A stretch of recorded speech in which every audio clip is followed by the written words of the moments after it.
cazzo credi? Sul G-Boss senti il flow, ti conviene riprovare o forse no? Ti conviene smettere, ti conviene smettere, ti conviene smettere, ti conviene smettere.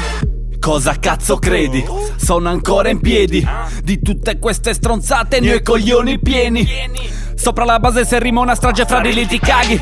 Sono sempre in queste strade, se tu vuoi che venga a suonare mi paghi. Sul G-Boss in zero bossi vie padani. Vita gossip porri grossi grossi e cani. I frari li qua ti svoltano la catenina. Niente in banca, tutto in bamba, il resto in figa. Io sono Felipe, non perdo tempo in Twitter. Sconvolto tutto il weekend, in busta un meteorite.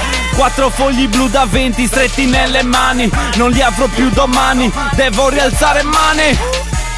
Mamma che tristi che siete dal vivo.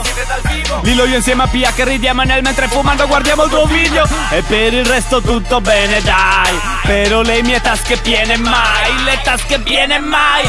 Cosa cazzo credi? Sul G-Boss senti il flow, ti conviene riprovare o forse no? Ti conviene smettere, ti conviene smettere, ti conviene smettere, ti conviene smettere. Cosa cazzo credi? Sul G-Boss senti il flow, ti conviene riprovare o forse no? Ti conviene smettere, ti conviene smettere, ti conviene smettere, ti conviene smettere. Cosa cazzo credi? Io sono in giro tutti i giorni, tutto il giorno, ma tu forse non mi vedi. In cosa cazzo credi? La religione è una finzione come i like nel ritorno dello Jedi.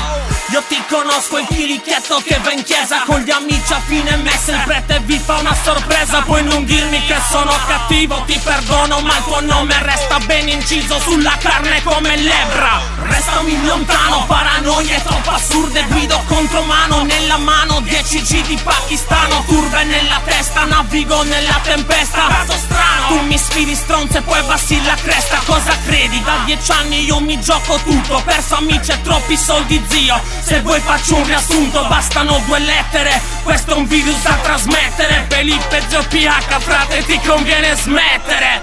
Cosa cazzo credi? Sul G-Boss senti il flow, ti conviene riprovare o forse no? Ti conviene smettere, ti conviene smettere, ti conviene smettere, ti conviene smettere. Cosa cazzo credi? Sul G-Boss senti il flow, ti conviene riprovare o forse no? Ti conviene smettere, ti conviene smettere, ti conviene